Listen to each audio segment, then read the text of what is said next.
Rodney has written like so many of my favorite songs, and I feel like I continually discover more songs that he wrote. And I saw a songwriting award for "Please Remember Me," which is a Tim McGraw song that Rodney wrote, and I had no idea. And I was like, when I was in eighth grade, I lived in Washington State, and I was obsessed with this song and that Tim McGraw record, "A Place in the Sun." And my dad got orders to move us to Italy, and I was devastated. And I used to listen to "Please Remember Me" over and over again, and I dedicated it with the lyrics in my school newspaper Oh, wow. to all of my friends.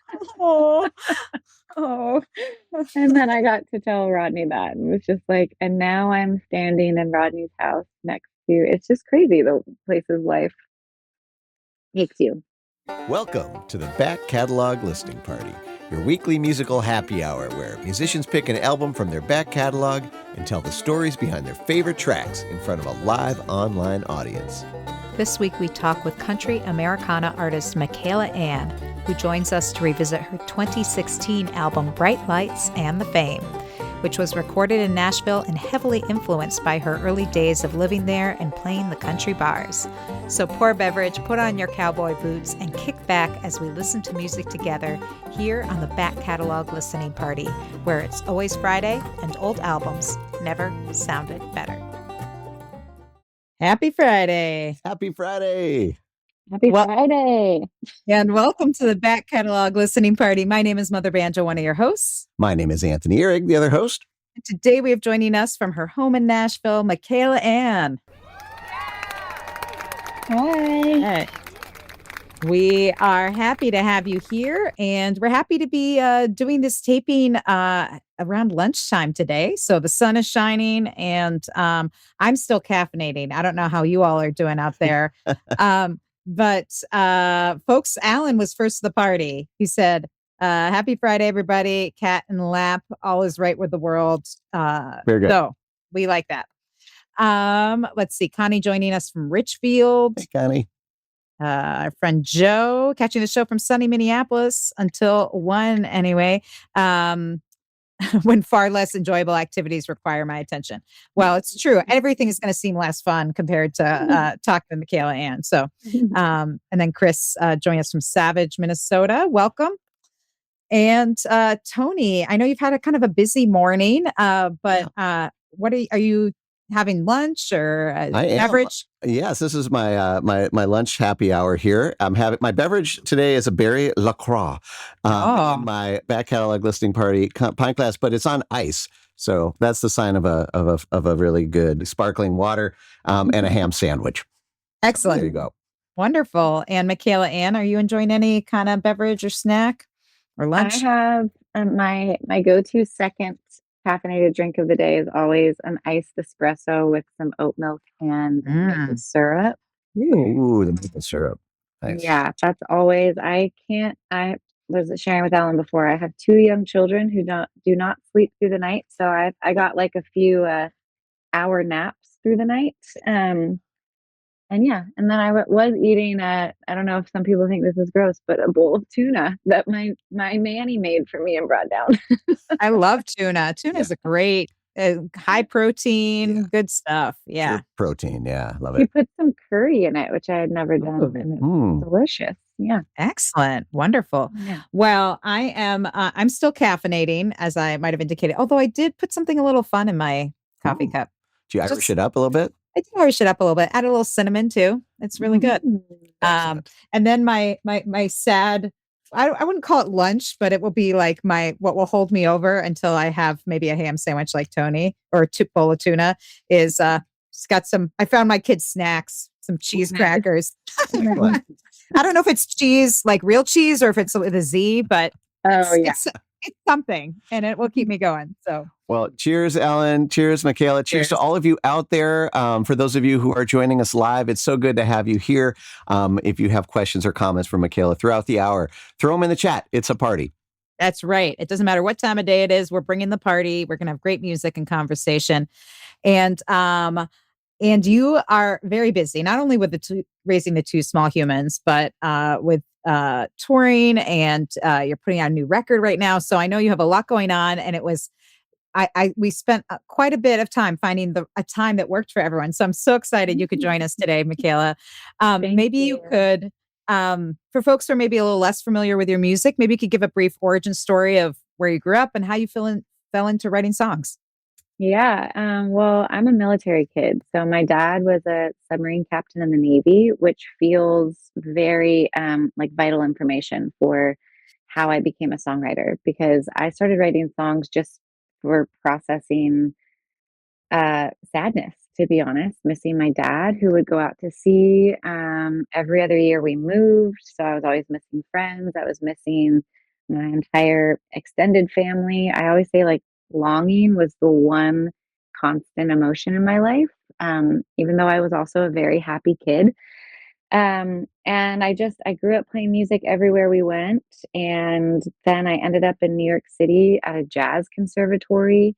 And that is also where I kind of discovered bluegrass by meeting Michael Daves and being introduced to the very vibrant bluegrass scene in New York City in the 20 early 2000s, 2010s. And then I started putting out records and moved to Nashville about 12 years ago. And it's been a lot of life has happened in between putting out albums every few years. Yeah. Wow. Nice. Yeah, that's been a lot. And then kids now to boot. Yeah. Now I have two. And so touring and music life is a bit different. I no longer go on like 6-week long tours, which has taken some getting to used to. I definitely had like a grieving process as well as a gratitude process. So it's kind of quality over quantity. I play fewer shows than I used to, but somehow, thankfully, they are. I, I cannot think of a bad show in the last, several years. And when you were playing as much as I was, there were definitely some clunkers in there before. Yeah. Well, we are so happy to have you here and to revisit this older record because that's what we do here in the Back Catalog Listening Party. We invite some of our favorite artists to revisit one of their older records. And look at all those sparkles. Love it. Michaela Anne picked out Bright Lights and the Fame from her, which came out in 2016. And so, again, pre-kids. So, first of all, why did you pick this album? Well, so I'm getting ready to, after 12 years here in Nashville, we're getting ready to move. We have kind of a big adventure for us where we're taking our family. We're moving to Michigan for a year to be close to my family while we look for property in Western Massachusetts. And right, so I'm feeling very sentimental and thinking over my time here in Nashville. And Bright Lights and the Fame was the first record I made as a Nashville resident. And it living here kind of informed the making of that album. I love albums versus the kind of streaming incentive to just constantly be putting out singles, because albums just represent like a capsule of time, like a whole era of life.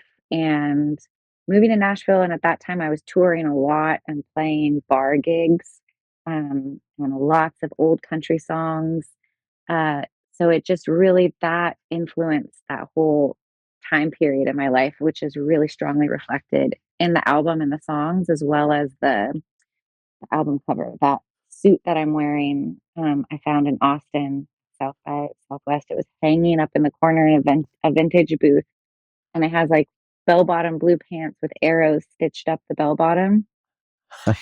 And my husband pointed at it and said, "You should get that." And I was like, "No way," because I'm like one of those introverted extroverts. Like it makes me uncomfortable for people to look at me, but somehow I'm a performer.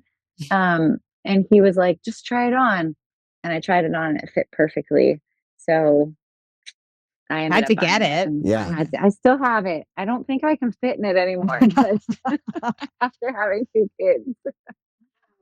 Well, if you're just listening to the podcast, you have to hop on over to backcatalog.listeningparty.com and check out the Michaela Anne episode because we're looking right now at the cover of her album and it's on the website. But it's It's amazing. It's like a blue, classic blue country kind of jumpsuit situation, but the back has it's all these sequins and it's like an eagle flying up. It's pretty amazing. Mhm. So Nice. very cool. Well, let's dig into the music. We want to hear some of those sparkles come to life. This first track you picked to feature from the record is called Living Without You. Is there anything you want to say about this song before we take a listen? Mm, maybe not. Did we talk about it after? Yeah. For sure. All right, let's talk about it after. All right, we're going to kick off our hour with Living Without You from Michaela Anne here on the Back Catalog Listening Party.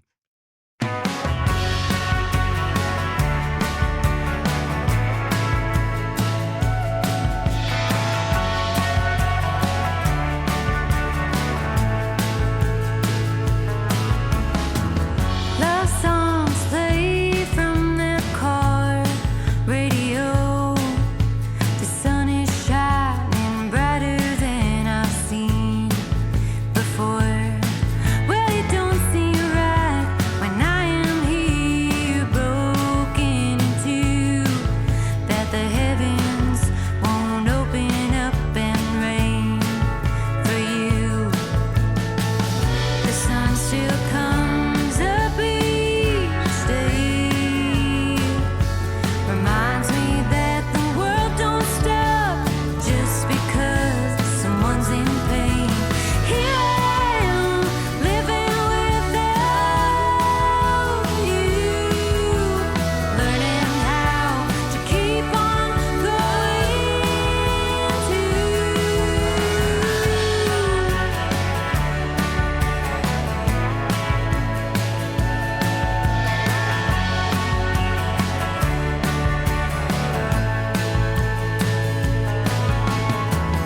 Years pass and I ain't heard a word from you.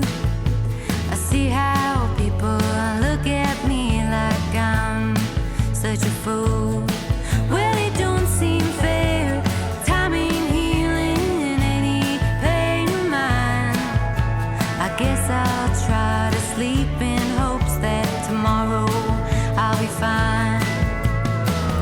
The sun still comes up each day, reminds me that the world don't stop just because someone's in pain.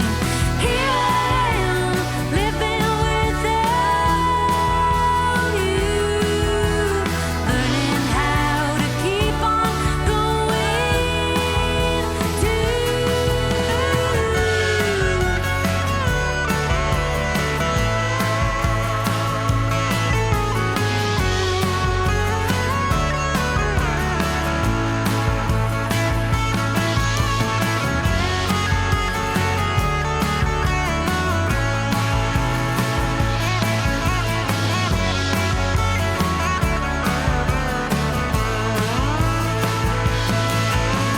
Here I am, living without you, learning how to keep on going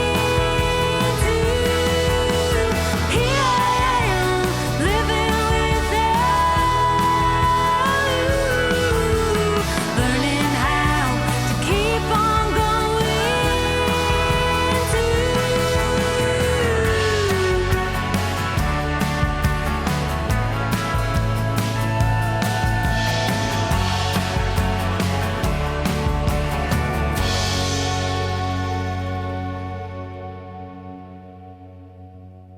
All right. I Nice. love that. That was a good wake up song for those of you still nursing your coffees like we are. That was Michaela Anne with Living Without You from her album Bright Lights and the Fame, which came out in 2016. And we're revisiting today with Michaela Anne joining us from her home in Nashville. Kind of has some of those Nashville vibes. Did you record this in Nashville? Yeah, yeah. So this is the first year I lived in Nashville, even though it's funny because we recorded it with my pedal steel player from New York City. He came in, I think I flew him in to record, and he has since moved to Nashville and now is the pedal steel player for the country band Midland. Hmm. So he travels all over the world with them. And my guitar player on this record who produced it, he also was from New York City, but now lives here in town, Dan Nobler. And then my drummer is my husband, and we had been living in New York. So it's a bunch of New Yorkers. New Yorkers moving to Nashville is what it Yes. is. Yeah. Yeah, but it was so fun to listen to that. And the harmony vocals are Aaron Ray, who's a great singer-songwriter, and my friend Kristen Weber, who's an incredible fiddle player who's played with like Casey Musgraves and Dolly Parton and all sorts of people. But that was so fun to listen to. It's like a trip down memory lane. Yeah. Awesome. That's what we're here for. You know, Yeah. you mentioned the album format being this time capsule, and that's the other piece of this for us too. We believe that it's a special thing in an artist's life. Yeah. So were there specific kind of photo book memories kind of coming back to you as you were listening back to this one? Yeah. Well, I think I sent you the photo of Aaron. It's a dark photo of two women singing at the studio, and that's Aaron Ray and Kristen. See if I can pull that up. Doing the harmonies. And yeah, I remember writing the song at my kitchen table at my house in the little rental that we had when we first moved to town. Yeah, that's them. Yeah, okay, so this by the time we did the harmony vocals, Dan Nobler had just moved to town, and this was his studio that it's like not the sound panels aren't even completely hung on the wall yet. Kind of like sitting on the amp or something. Yeah. Yeah. So Yeah. this is very much, oh, that's Rodney. That's Rodney Crowell at his house. Rodney Oh. sings on a different, that's me with Rodney's dog at his house. Okay, different location. Yeah, different location. Okay. But yeah, I wrote the song sitting at my kitchen table, and I remember it was like, it was really slow when I first wrote it, and kind of like, I don't know, like kind of Gillian Welch vibes, like just kind of slow folk song. And again, the kind of state of mind I was in, I wanted, I was just more into kind of like some upbeat rockers. And also, it felt so sad that I wanted it to feel cathartic. And so when we got together to rehearse with the band to record, I was like, what if we sped this up? And it felt so good. It just feels like such a relief to sing that song. Nice. Yeah, that's one of my favorite things is actually like upbeat breakup songs. Like, Yeah. like the best because that's what you Mhm. really like. Sometimes you want to wallow, but other times you're like, I want to like take it back and dance it out a bit. Yeah. Music allows you to have these multiple emotions at one time, and Mhm. yeah, it's special. Yeah. Yeah. And it's funny how, like, when we write songs, there's like a detachment that happens where all of a sudden the lyrics sometimes stay with me in a way that it's not like, I don't have an ownership of them, where it doesn't feel like something I wrote. But the line in the chorus where I say, the world don't stop just because someone's in pain. Think about that a lot, even as like, this isn't a song that I play often anymore. It's been a long time since I've played it, but I still think about that line because it's just, yeah, where the world just keeps spinning and the sun's out, and some people are going through some desperately heartbreaking stuff, and we just all keep going. Yeah. Hey there, would you like to be part of the live show?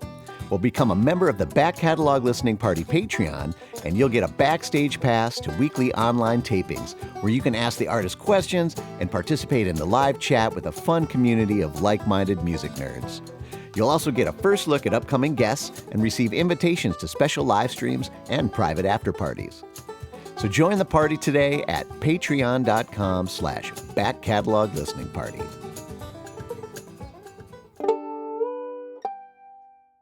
I love the sounds that you got on this record, and it's fun to revisit songs that you don't play live because some folks might not have, unless they're longtime fans, might not get to hear these when you tour live.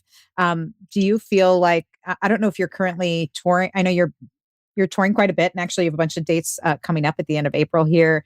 Do you tour with this band, like similar people, or how are you No. touring these days? Yeah, mostly my touring outside of Nashville is solo or duo. It's much more economical. It is rough out there these days to be taking a whole band. I think the last time I took a full band out was like in 2022, after I put out my record, Oh to Be That Free.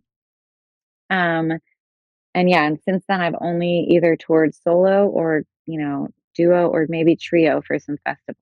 But um, my days of wanting to load everybody up in a van and lose a bunch of money is well, you could do that on a family vacation, right? Exactly. I now need to come home with money in my bank account. So I don't take I don't take people.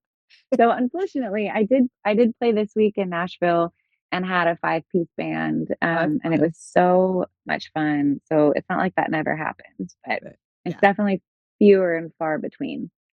Yeah. And one also, I mean, not there is something too when you become a parent that you're like when you sometimes if you're the leader of a band, you're kind of, you're the organizer. Maybe if you're lucky, maybe you have a tour manager, but a lot of times you end up doing the like logistics stuff, right? And making sure everyone's there and all their instruments are there. And it does feel a little bit like momming. And sometimes you're like, I want, maybe I want my time away not to be doing that and just focusing on music. Yeah. Yeah. The last full band tour I did, my daughter was 2. She came with us and my husband. And then we had 2 or 3 other musicians with us. And we did an East Coast tour. And then we had a fly date in the middle of the tour to San Francisco to play Hardly Strictly Bluegrass Festival. Oh, cool. The logistics were insane. Add a toddler, and I had a broken foot. Oh. And I look back on that and I'm like, what was I thinking? I'm not doing that again. Well, you only know what you can do until you do it sometimes. Yeah. And then you're like, I'm not going to do it just because I can. Doesn't mean I will. I know I can do a lot and I don't need to. Well, that sounds reasonable to me. Yeah, so you mentioned writing this as kind of a slower song at first and then kind of changing it. I'd love to hear a little bit about your kind of arrangement process. Like, how did you get from that to what we just heard? Do you bring it to the band and say, all right, go for it? Do you all sit and kind of discuss it as a group? Do you act more as a producer after things are recorded? Yeah, so for that song and that album, I remember I had, a list of songs, and then we had a couple days of rehearsals with drums, bass, guitar, and pedal steel, and then myself on acoustic guitar. And the producer was the lead guitar player. So this whole album is very like guitar riff heavy. But I remember I said like, oh, I have this song and it's kind of slow, but I wonder if we like pick it up and make it a little more of a rocker. And so I just kind of like, I think we maybe had charts where I gave them the chords, and then we just started playing it, and it felt instantly very easy and straightforward. And Dan came up with that. The producer and guitarist came up with that guitar riff, that kind of melody that happens. And then I remember, Philip, the pedal steel player, doing the woo type of thing that happens, and it felt really, really easy. Yeah. Nice. Well, probably didn't hurt that you had played with these folks for a while. Yeah, definitely. Yeah. Well, I'm itching to hear some more music. So we're going to dive into another track. And if you're joining us for the live taping today on YouTube, feel free to join in on the chat. Tell us where you're tuned in from. If you're enjoying maybe a sandwich or a beverage, let us know. And of course, any questions for Michaela Anne as we go today, and we'll try and get to as many as we can. The next track that you picked to feature, Michaela, is Bright Lights. Is there anything you want to say about this, or should we just dive in? Let's dive in and we'll talk about it after again. Bright Lights and the Fame is the whole title. Oh, great. Yes. Bright Lights and the Fame. Michaela Anne here on the Back Catalog Listening Party.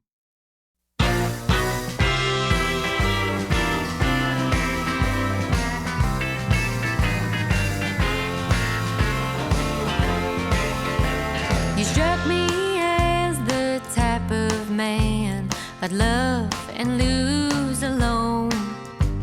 A rambling man with a beat-up plan, dreams of hitting gold. But you stole my heart playing your guitar. You sang me to my vows.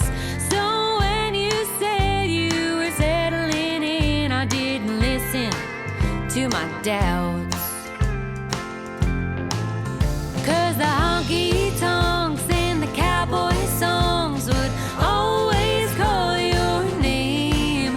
Oh, you'll never love anything as much as bright lights and the fame.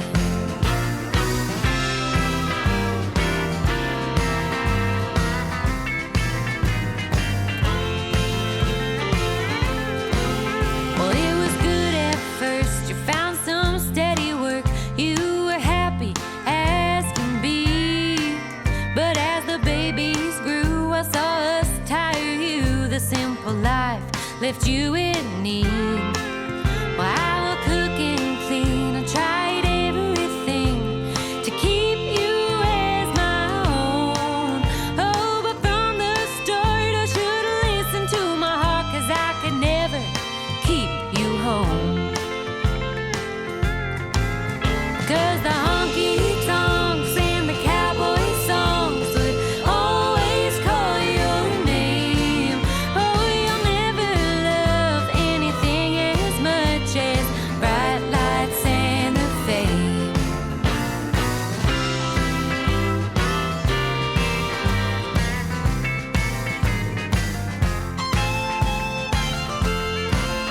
So when it came the day you went away, I didn't shed a tear. Instead, I kissed your lips and told my heart to quit holding on just out of fear. It ain't you and me, you were meant to be on that highway all alone, singing songs about the woman that you lost, all for nothing but the road. 'Cause the honky-tonks and the cowboy songs would always call your name.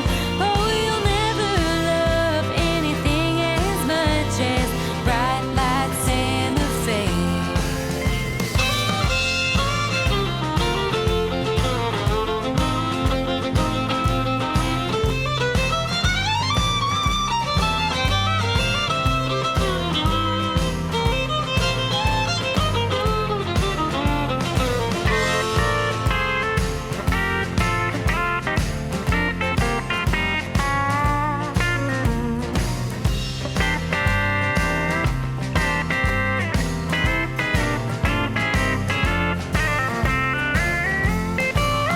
Cause the honky-tonks and the cowboy songs would always call your name.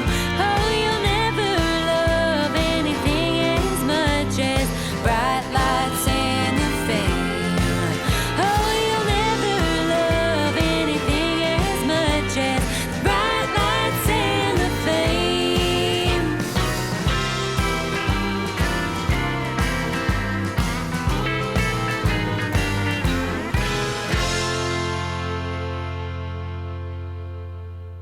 All right. Yeah. All right. That is evoking the Nashville. That is Michaela Anne, Bright Lights and the Fame, the title track to her 2016 record, which we're revisiting today with Michaela Anne joining us. And oh man, Joe is raving about the lyrics, and yeah, it really has this classic country feeling to it. Did you grow up listening to some of the great country singers? Like, was that something that was influential to you?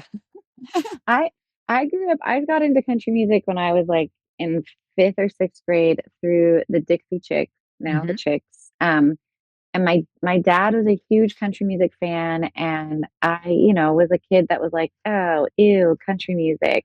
And I one time asked him, why do you like country music? And he said, because every song tells a story.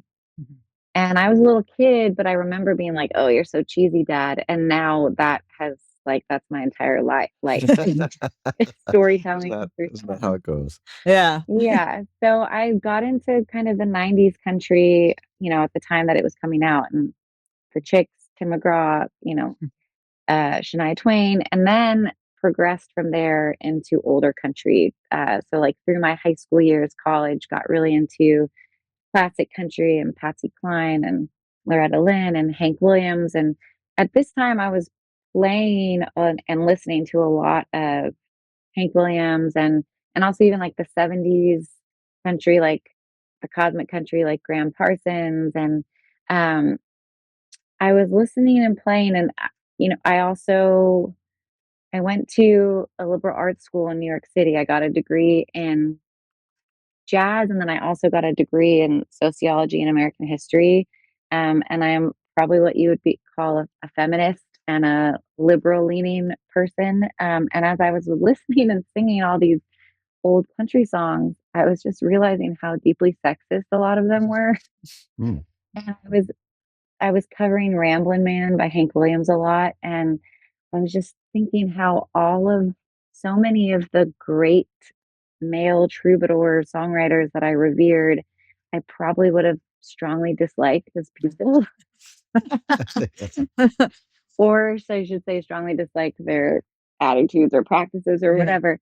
So Bright Lights and the Fame was a response, was the woman's response, who I was also reflecting on how many fewer women were celebrated in that um, time and continues to, and because they didn't have the opportunity to go, wandering and being a rambling woman because they were home taking care of life and family and kids. And I think we probably have missed out on a lot of great stories. So I wrote Bright Lights and the Fame to kind of honor that response. There's millions of songs that are well known written about these nameless women, and not nearly enough of the songs from those women's perspective, I think. Yeah. Nice. Amen. Well, I think you captured that perfectly. I mean, I feel like it's like a timeless country song. Like to me, it feels like it could have been recorded, 30 years ago or longer, and that it will stand up as one of the great songs. You said you got started, or when you moved to Nashville, you're singing a lot in like, country bars and stuff. Like when you were doing that, were you singing a lot of kind of the country greats along with some of your originals, or? Yeah, I started doing cover gigs in New York. So my friend like gave me a list, my lap steel player that I started playing, Raphael McGregor. He gave me a list of country songs to learn and was like, "Yeah, let's just start playing at like coffee shops." And at the time there were so many places that you could just get a guarantee, and like they'd give you a meal in New York City, like Hill Country Barbecue and Rodeo Bar and all these different places where you could just play country songs, banjo gyms. There were great Banjo bars at Jam. that Yeah. time. And so I learned just a ton of, yeah, like Johnny Cash tunes and Loretta Lynn songs, and a lot of Hank Williams. And that then I was trying to also start writing songs that would seamlessly work in the set, which is also where a song like Liquor Up or Bright Lights and the Fame uh, came as well, of just kind of wanting it to not be so stark of a difference. And I'd be like, and here's one I wrote. Well, and I don't know about you, but when I first started playing music out, I would like kind of sandwich my like an original like in between two songs and then not talk about it because I was like, Oh, let's see if like, like, and I bet if you had just sandwiched that in and not told anyone that that was an original, they would have just assumed it was another classic country Yeah. cover because yeah. Well, it thank has you. that feel. It's really good. And if folks are enjoying it as much as we know you are, good news. Michaela Anne still has physical copies of this album on CD and vinyl. Ooh, and So if you and again, when you hear like the song, even we've just heard two songs so far, but you can hear that last song on vinyl and it would be like perfect. The warmth and the fullness of the recording. You can get all the ones and zeros, michaelaanne.com. And I'm assuming that's where you're going to be able to find your new record coming out as well, right? Yes, my new record coming out on May 8th will be is up for pre-order on my website. It also should be available in your local record stores when it comes time, but the best place to buy it is definitely my store, and then indie local shops, indie yes. record stores. Yes. Yeah, amen to that. There's artists don't see enough of the revenue from these things, folks. So we know that if you're watching the show, you agree with us already. So head on over to michaelaanne.com and just purchase directly, so she can fill up that tank and save a little. Gas is expensive right now, folks. It's something out there, like she said, and every little bit helps, and it also just goes a long way to show her how much you appreciate what she's doing and want her to keep making more records. What can you tell us about this new record in terms of style? Is it some new directions? Is it reflect on some older aspects of your playing? Yeah, in recent years, I've kind of gotten a little further away from the honky-tonk country. My last record was probably like my least sounding country record, "Oh to Be That Free." And I put out a record in 2019 called Desert Dove. That was a bit more kind of, when I went in to record Desert Dove, I said I wanted it to sound like the Chicks met War on Drugs. Like I wanted like 90s country with this indie rock sound. But this record is a little more akin to some of the Bright Light stuff as well as Desert Dove. It's a bit more, probably a little more like country rock vibe, not so honky tonk, but definitely has a little more country element in it, I would say. Yeah. Awesome. Well, we look forward to that. It's coming out soon. Once again, you can learn more. You can purchase the album, this one and the new one, michaelaanne.com. And if you are also on the digital spaces, there are a couple singles too that are out from the forthcoming record, so you can check those out as well. The Back Catalog Listening Party is brought to you by EFS Publicity. Founded by veteran publicist, promoter, DJ, and musician Ellen Stanley, EFS brings an artist's perspective to the table, working to help clients get to the next level in their career. Services include national and international media campaigns, radio promotions, tour press, crowdfunding, grant writing, and more. Get a quote or set up a consultation today at efspublicity.com. But we're going to keep going into this older record today while we have you. And this is a song you just mentioned, Lick Her Up. So this is more in the kind of classic country vein. Yeah. Yeah. This one I think my husband at the time, I mean, he's still my husband, but in the moment, he was watching the old Great Whistle Test. Bob Harris in the UK, he would host these, which is so crazy to me because now I know him. But Emmylou Harris was playing on his show in like the 70s, and I can't even remember the name of the song because my brain is sleep deprived. But it was Emmylou Harris and Rodney Crowell was in her band at the time, and they were playing one of the songs, and I was like, I need a song like that. And I wrote Lick Her Up. It was just, I think it was probably like Seeing Double or something like that, but of her song. But that's how this song came out. I just wanted like a fun country song to play. Awesome. Without getting drunk. All right. Let's give it whatever you're drinking out there, bottoms up, folks. That's right. This is Michaela Anne with Lick Her Up here on the Back Catalog Listening Party.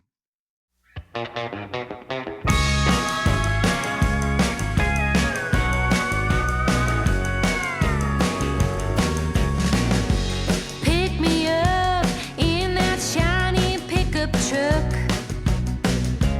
Drive real fast, let's find a place to run amok. Let's hear a band that calls for dancing nice and close. Don't you worry none, I ain't hoping that you ever will propose. I don't mind being one of many girls you like to see, just as long as tonight you make it a good one for me. Put your best boots on and twirl me around the floor. Show me off and act like there's nothing you want more. Well, I'm not looking for no sweetheart of any kind, just a man who knows how to treat me sweet and kind tonight. I don't mind being one of many girls you like to see, just as long as tonight you make it a good one for me.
All right.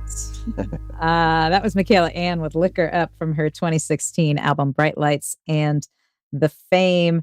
And you were saying you wrote that song, wishing you had a fun song like that Emmylou Harris, the Rodney Crowell song you heard. And you mentioned kind of in passing that Rodney Crowell recorded on this record. So tell us a little bit about how that came to be. It's pretty exciting. Yeah, I was kicking myself because right before I should have put that song on this list and I forgot because again, I'm sleep deprived. um, but Rodney, so Dan Knobler, who produced the record and played guitar, his Rodney is his father-in-law. So when we recorded a song called Louisa that I wrote with Kristen Andreasen, and Dan said, I feel like we need like kind of like an old man's voice on this. And he was like, I wonder if Rodney would be interested. And Rodney, being the very kind, generous person he is, he said yes. So that picture was we went to Rodney's house where he has a little studio, and we recorded his vocals. And it was just, it was so cool and surreal. I had recorded some vocals there before, and like he has all of his song plaques around.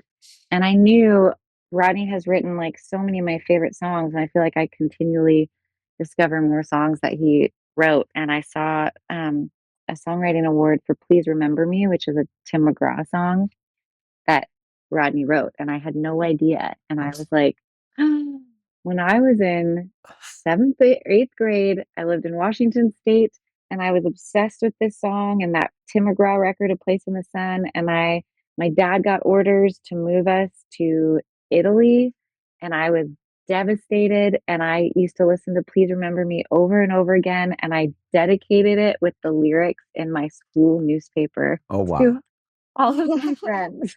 Oh, oh. And then I got to tell Rodney that, and it was just like, and now I'm standing in Rodney's house next to, it's just crazy the places life takes you. And what a song can do, Yeah. Yeah. and travel with you and be such a big part of your life. That's amazing. Yeah. Well, Christopher chimed in the chat just to say, Michaela Anne, that you have an awesome sound that really fits in with some female legends like women of country music. So, Oh, I thank mean, you. maybe years from now, your song will be like, maybe not Liquor Up, but one. Well, I'm sure that speaks to many, but They just won't remember that. put it in the school newspaper, though. Yeah. Oh, well, Let's great. actually hope not. I wouldn't encourage young girls to be listening to that Right. song right now. Well, if you want to hear that Rodney Crowell song, then you'll have to get the album. Again, get it on vinyl. If you want that classic sound, get it on vinyl, or you can get it on CD, but definitely invest in the physical copy if you can, because it's going to sound so much better. Mm-hmm. And also, of course, it goes a long way to support Michaela Anne, as we said. So michaelaanne.com is where you can do that. You can also find all her tour dates there. And you have a bunch of things coming up here at the end of April in Minnesota, Wisconsin, Ohio, Pennsylvania, and the Northeast this summer. But the one you have coming up here is the Lute Songs Songwriting Retreat, which happens right here in Minnesota on the North Shore, which is so beautiful here. And you're going to teach some songwriting classes. So tell us a little bit about what's your, I'm sure people ask you for songwriting advice all the time. Do you have any go-to nuggets that you're like, oh, this is, if I impart one thing, this is the thing I want to impart to people? Yeah. Yeah. So I actually, one of the main things, a part of my career is I do songwriting coaching. And so I have, I've been teaching at camps and workshops forever, and I have a degree in music, and I'm in the middle of getting my master's in depth psychology of creativity, because I love the craft of songs, and I love studying great songs and helping people kind of build their toolbox to learn how to write, better crafted songs. But I also deeply believe in the emotional and psychological work required to write in our most authentic way. So my biggest advice always is write from your perspective. So I'm not a obviously I'm a small indie artist. I'm not like trying to write to get a big radio hit or writing for the rules of pop country or pop radio. I believe in writing because of what it does for souls and ourselves. And I believe everybody has the ability to write songs. Um, so I always say like, these rules, this form are all guidelines, but really write your story. The more specific you write, this beautiful alchemy happens. The more universal it becomes. The more general you write, it's so much harder for people to grasp onto. And don't underestimate the power of your story. I always hear people say, like, well, why would anybody want to hear my story? Hmm. And I'm like, but here's the thing, when we're listening to someone's song, we're often not thinking about that person. We're thinking about our own stories. Mm-hmm. So they're all little mirrors and connectors. So yeah, Yeah. Well, that's great advice.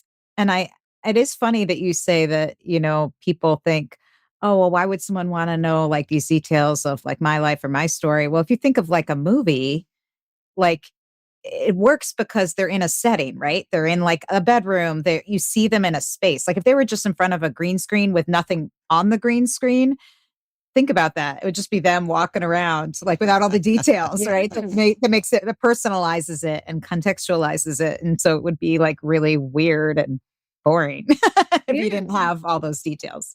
And think of all of the movies and TV shows we love. They're just stories about Other people. other people. So like why we like stories about each other, about humans, because it reminds us we're not alone. We learn it's not that only quote unquote like special people are allowed to tell stories. It's it's how it's how we make meaning in life. We're storytelling beings.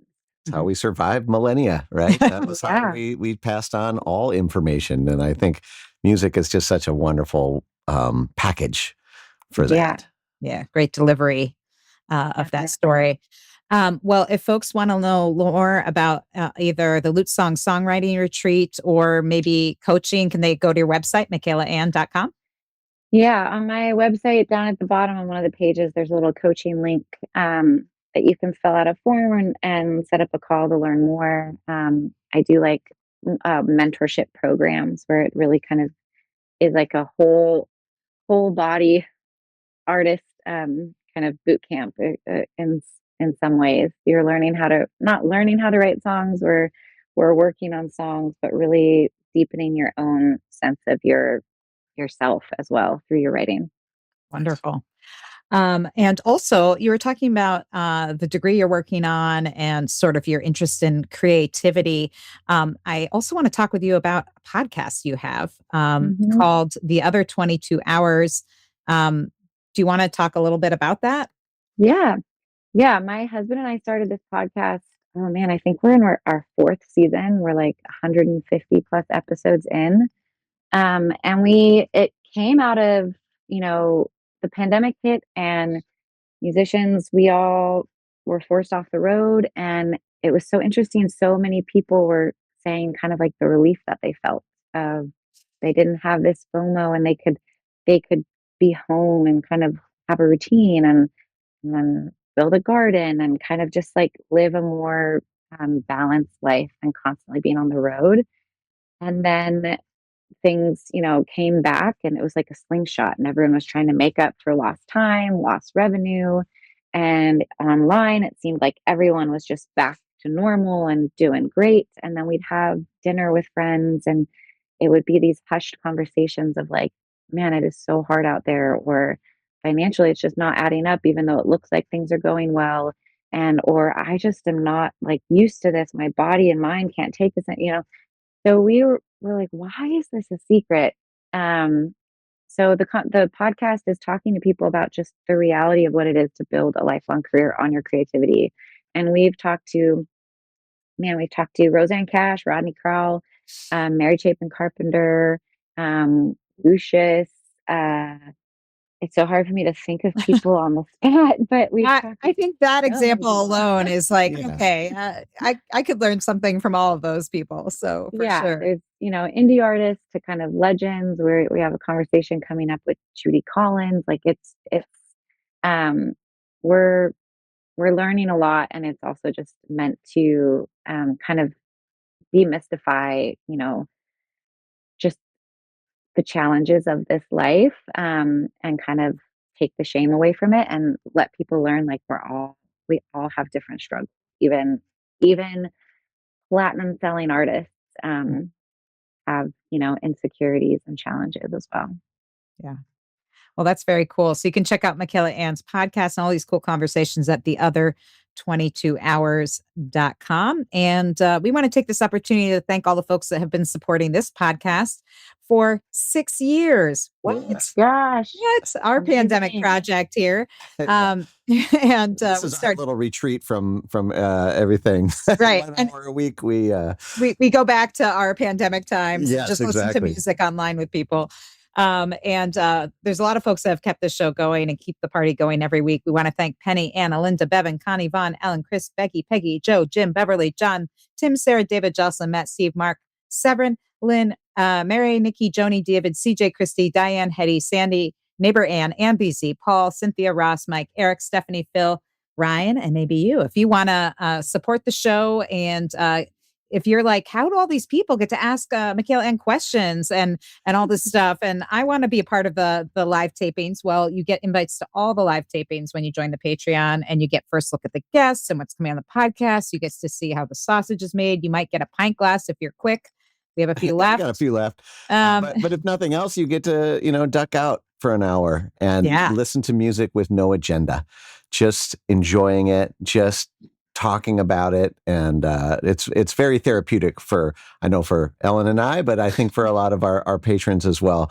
And it is so because of the community that actually gathers here every week when we do it. So huge thanks to all of our Patreon community for showing up each week and showing artists like Michaela how much we appreciate what she's doing. That's right. And if you're listening to the podcast, we appreciate you joining us as well. So if no matter how you've tuned us in and joined the party, we're happy to have you. And if you like the episode as much as we know you are, make sure to like it, review it, share it with a friend, but most importantly, subscribe on whatever platform you are tuned into so you can get notified about next week's guest, because we drop new episodes every Friday, bringing your weekend a little closer to you every week. So, and a little more fun, whether you're drinking coffee or eating a bowl of tuna or whatever you're doing. We want to bring the party to you. So it looks like we have time for one more song here. The hour has gone by crazy fast. So this next song you picked to feature from Bright Lights and the Fame is Stars. Is there anything you want to say about this? Yeah, I feel a little sad. I'm ending it on a little bit of a downer. But yeah, I wrote this song when my grandmother passed away, and I was really taken when I learned that we are physically made of the same matter that is in stars. My dad would tell me that all the time. You are made of stardust. And so when my grandmother passed away, she was a really just incredible woman, a really fierce Arab American, which feels really vital to say in today's world.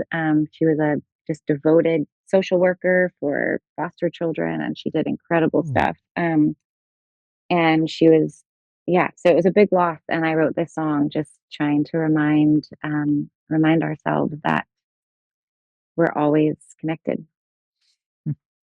Nice. All right. Well, we're going to end our hour with Stars from Michaela Anne here on the Back Catalog Listening Party. As my footsteps clear this worn and thorny path, I wonder where you go when your moment's past.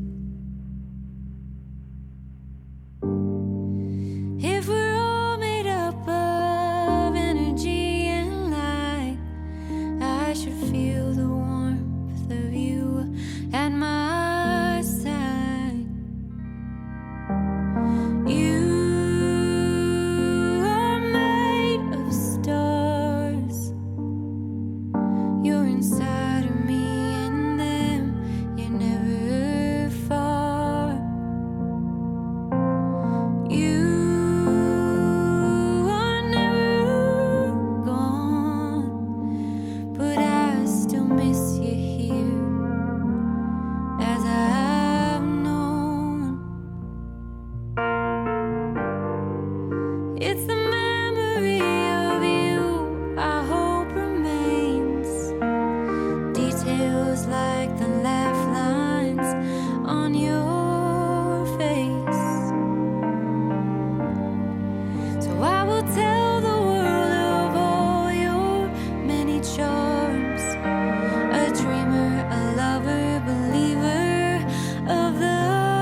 Beautiful. Michaela Anne with Stars from her 2016 album Bright Lights and the Fame.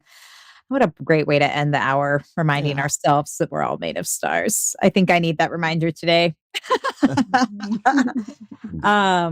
Well, thank you so much for joining us today, Michaela Anne. Folks loving the show, and lots of clap emojis and stars and peace signs and all kinds of stuff coming in the comments. So thank you so much for sharing a little bit about your music and your story and all of that.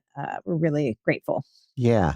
Thank you so much, Michaela. It was wonderful to chat about this record, and we're really excited about your upcoming release. If you are as well, don't forget to head on over to michaelaanne.com. You'll find all the information about that, and you can pick up that record and this one as well. And thanks everybody who joined us live. Thanks everybody who got to the end of the podcast. You're amazing. Keep supporting independent musicians like Michaela. And until next week, we hope it's a wonderful music-filled week for you. Cheers. Cheers. Thank you, guys. Thanks for joining us on the Back Catalog Listening Party. If you like what you hear, please subscribe to the podcast and leave a review, which helps more people discover our show and our guests. And do you want to be a part of the live show, get a first look at upcoming guests, and receive invites to private online parties and live streams? Then join our Patreon community at backcataloglisteningparty.com. Have a great week. We'll see you back here next Friday for another edition of the Back Catalog Listening Party.